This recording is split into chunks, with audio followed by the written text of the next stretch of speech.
तो आप सभी लोगों को सुप्रभात। और मेरा नाम शिखा रानी और आप सभी के बीच आज भीमराव अंबेडकर जी की जयंती के शुभ उपलक्ष्य पे उनके बारे में चंद कुछ लाइन बोलना चाहूंगी। तो चलिए शुरुआत करते हैं भीमराव अंबेडकर, जिनसे हम लोग बहुत अच्छी तरह से वाकिफ हैं, जिन्होंने हमारे संविधान को बनाने में बहुत बड़ा योगदान दिया और इसके साथ ही हमारे संविधान को तो बनाया ही, उसमें योगदान दिया ही, और इसके साथ ही हमारी आजादी में भी उन्होंने बहुत बड़ा योगदान दिया। ऐसे तो हम लोग बहुत अच्छी तरह से उनसे वाकिफ हैं ही, और हम लोग जैसा कि जानते हैं कि हमारे संविधान को बनने में 2 साल 11 महीने और 18 दिन लगे थे। मैं आप लोगों को एक बार रिकॉल करवा देती हूँ। आप लोगों को तो ऐसे पता ही होगा, क्योंकि ये सब चीजें तो भूलने वाली नहीं होती है, इसलिए मैंने सोचा कि एक बार रिकॉल करवा दूं। इसके साथ ही चलिए शुरुआत करते हैं। बाबा साहब भीमराव अंबेडकर, जिनका नाम भीमराव अंबेडकर था, आप लोग जानते ही होंगे, लेकिन उनको ये जो टाइटल मिला बाबा साहब, इसके बारे में हम लोग चर्चा करेंगे कि कैसे उनको ये टाइटल दिया गया, बाबा साहब का टाइटल। उससे पहले उनके जन्म की बात कर लेते हैं। तो बाबा साहब भीमराव अंबेडकर का जन्म सन 1891 में हुआ था और उनकी मृत्यु सन 1965 में हुई थी। यानी उन्होंने कुल 65 वर्ष जीवित रहे और इतने ही दिनों में उन्होंने ऐसे ऐसे कार्य किए जो कि बेहद सराहनीय है और हमारे देश के लिए बहुत बड़ा योगदान दिया उन्होंने। चलिए तो बाबा साहब के बारे में कुछ बातें कर लेते हैं। तो बाबा साहब मैंने अभी कहा कि उन्हें जो टाइटल दिया गया था बाबा साहब, वो उन्हें कैसे दिया गया, तो बात करते हैं। तो बाबा साहब की 2 शादियां हुई थी, जैसे हम लोग जानते हैं। तो उनकी जो 2 शादियां हुई थी उसके बारे में ज्यादा चर्चा नहीं करेंगे, हम लोग बाबा साहब के योगदानों के बारे में बात करेंगे। तो बाबा साहब, उन्होंने हमारे लिए बहुत कुछ किया। आपको पता है कि आपको तो पता ही होगा कि वो दलित वर्ग से बिलोंग करते थे, मतलब बहुत ही नीची जाति से वो बिलोंग करते थे।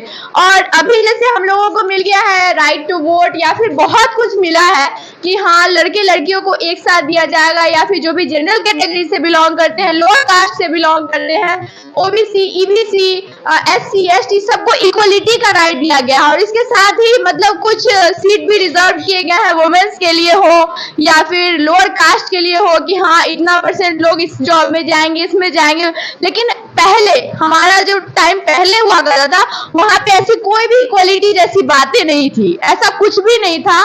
तो इस वजह से बाबा साहब को बहुत सारी कठिनाइयों का सामना करना पड़ा। मैं आपको बता दूं कि बाबा साहब केवल मात्र 6 वर्ष के थे, केवल 6 वर्ष के थे, तभी उनकी माता जी की मृत्यु हो गई थी। और मैं आप लोगों को बता दूं कि उनके पिताजी जो थे वो एक मतलब उस टाइम जो थे ब्रिटिश लोग का शासन था ना, तो वो उसमें काम करते थे, तो वेल एजुकेटेड थे। उनके फादर जो थे वो वेल एजुकेटेड थे और ये बाबा साहब को बहुत ज्यादा हेल्प किया। कैसे हेल्प किया? तो उनकी माता जी की मृत्यु हो गया था जब वो 6 वर्ष के थे, और माता जी की मृत्यु ये बहुत बड़ी घटना होती है कि हाँ उनकी माता जी का प्यार उनसे छिन गया केवल 6 वर्ष की आयु में। बेहद दुखद घटना थी उनके लिए, लेकिन फिर भी उनके पिता ने उन्हें संभाला और उन्हें आगे पढ़ने के लिए प्रेरित किया। और वो आगे जब पढ़ना शुरू किए तो वो पढ़ते गए और उन्हें प्रेरणा मिलती गई उनके पिताजी के द्वारा, और वो आगे अपना पढ़ाई को कंटिन्यू किए। वो लंदन गए, अमेरिका गए, वहां पे उन्होंने पढ़ाई शुरू की और इसके साथ ही अपने पढ़ाई को आगे कंटिन्यू करते गए। और उसके बाद जब वो वापस इंडिया आए तो उन्हें बहुत ज्यादा देखने को मिला कि हाँ अरे यहाँ पे तो कैसा हो रहा है कि जाति में ये बहुत ज्यादा डिस्क्रिमिनेशन देखने को मिल रहा है, बोले तो भेदभाव देखने को मिल रहा है कि हम अनुसूचित जाति से बिलोंग करते हैं, मतलब लोअर कास्ट से बिलोंग करते हैं, तो ऐसा डिस्क्रिमिनेशन देखने को मिल रहा है। और बाकी लोगों को पता है उनके साथ क्या होता था। वो जब पढ़ने के लिए जाते हैं तो जैसे अभी हम सभी आते हैं तो हम सभी अलग अलग कास्ट से बिलोंग करते हैं, सबका कास्ट अलग अलग है, कोई जनरल है, कोई ओबीसी है, कोई ईबीसी है, लेकिन हम लोग को तो ये राइट मिला है कि सब लोग बेंच डेस्क पे बैठेंगे और सबको इक्वलिटी से पढ़ाया जाएगा, सिखाया जाएगा। लेकिन बाबा साहब के साथ क्या था पता है? उनके साथ ऐसा होता था कि जो उनके शिक्षक थे, शिक्षक जिनके लिए कहा जाता है कि वो कहा जाता है ना गुरु जो होते हैं उनके लिए बच्चे सभी एक समान होते हैं। होते हैं ना, ऐसा माना जाता है, लेकिन उनके साथ ऐसा बिल्कुल नहीं होता था। सभी बच्चों को मतलब जो भी अपर कास्ट से बिलोंग करते थे उनको बेंच डेस्क पे बैठाया जाता था, और उनके साथ क्या होता था, एक बोरा बिछाया जाता था। अभी कुछ समय पहले सिद्दीकी सर बोरा बिछा के बैठने की बातें किया कर रहे थे, हम लोगों को डांट रहे थे। उसमें कुछ शायद हम लोगों ने कोई गलती की थी, इसलिए सर बोल रहे थे कि बोरा बिछा देंगे और उसमें बैठा जाएगा, बैठ के आप लोग पढ़िएगा। तो वैसा ही कुछ हो रहा था उनके साथ कि उनको बोरा पे बैठ के पढ़ने के लिए कहा जा रहा था, और बाकी जो भी अपर कास्ट के बच्चे थे उनको बेंच डेस्क दिया जा रहा था, उस पे बैठ के। तो आप सोच सकते हैं एक बच्चा जो कि बोरा पे बैठ के पढ़ रहा है और बाकी बच्चे जो बेंच डेस्क पे बैठ के पढ़ रहे हैं, कितनी भेदभाव देखने को मिल रहे हैं वहां पे। और शिक्षक का तो नाम ही होता है गुरु।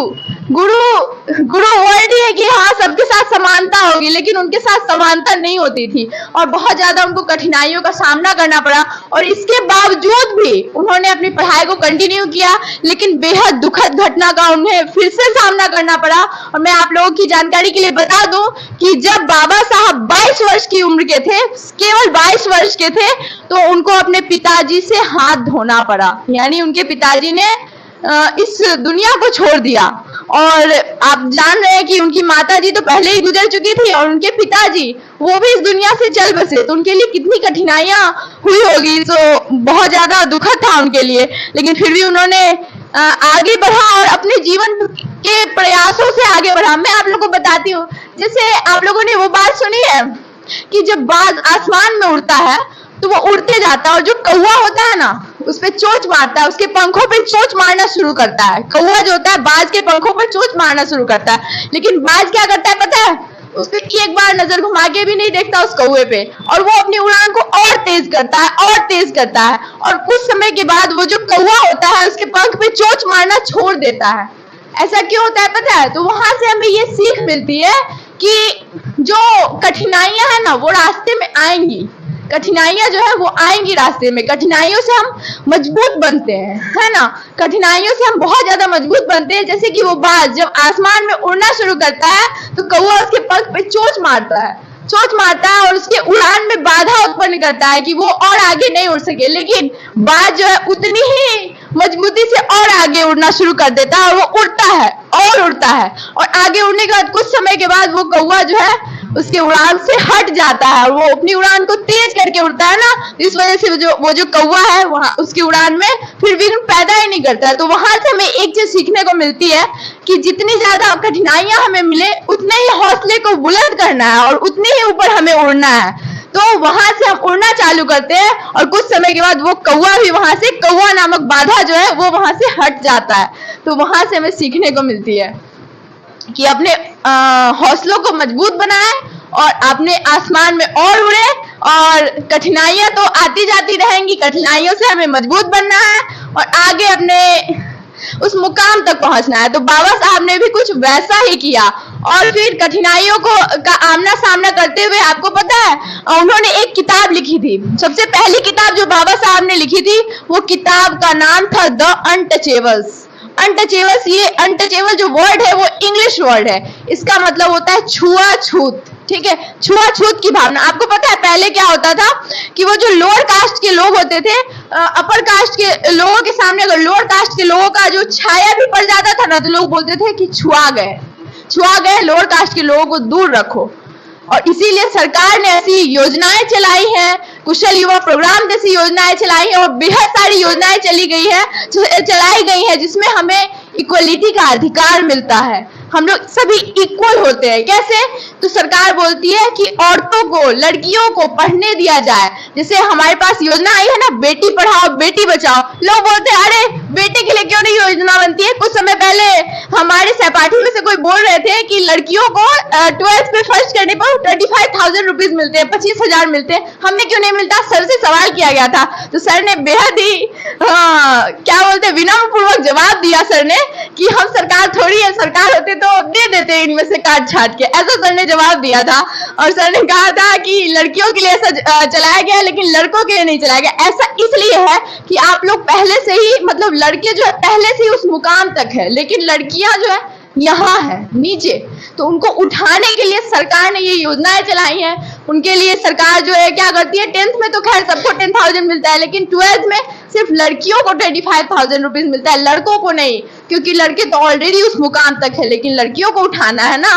क्लास में जो वीक बच्चे होते हैं और जो इंटेलिजेंट बच्चे होते हैं, तो टीचर का फोकस कहाँ होता है, वीक बच्चों पे, क्योंकि टीचर तो देख रहा है कि इंटेलिजेंट बच्चे खुद ही वहां तक पहुंच रहे हैं, तो हमें तो वीक को आगे बढ़ाना है ना, तो जिसको आगे बढ़ाना है उस पर ज्यादा फोकस करेंगे ना। इसलिए सरकार ने सिर्फ लड़कियों के लिए ये योजनाएं चलाई हैं, ऐसा किया गया है।